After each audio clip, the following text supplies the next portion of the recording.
बोला. तुम्हाला मराठी येत नाही? नहीं, हिंदी आती. पुढे मराठीत नाही म्हणणार नहीं आती मुझे. का? हिंदी आती. नोकरी कुठे करताय? Bank of Maharashtra. मराठी का नाही? मराठी का नाही? गव्हर्नमेंट मराठी का येत नाही मला ते सांगा. It is a nationalise bank. Marathi काय येत नाही? कुठे नोकरी करताय? Bank of Maharashtra. Bank of महाराष्ट्रामध्ये मुंबईमध्ये नोकरी करताय. मग तुम्ही मराठी का येत नाही? हिंदी. महाराष्ट्रामध्ये राहावं लागेल तर मराठी शिकावी लागेल. नो. का नाही? एक मिनिट थांबा, तुम्ही आता थांबा. का नाही? नो. का नाही? का नाही?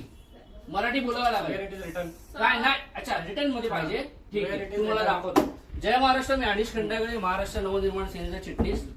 मी आता बँक ऑफ महाराष्ट्र माहीम मध्ये उभा आहे आणि हा जो माणूस आहे इथला एका आमच्या म्हणजे बँकेमधला कोणी व्यक्ती लोन घेण्यासाठी गेले होते, त्यांच्यावरती दादागिरी करतोय. आणि प्लस दादागिरी करतोय. तो बोलतोय की तुमची भाषा उद्धट आहे आणि स्पष्ट बोलतो मला मराठी येत नाही. काय मराठी येत नाही? बरोबर ना? आणि बोलतो मराठीमध्ये मी बोलणार नाही. महाराष्ट्र नवनिर्माण सेनेच्या वतीने यांना आम्ही दाखवून देतो. आता काय बोलतोय? ठीक आहे, डन.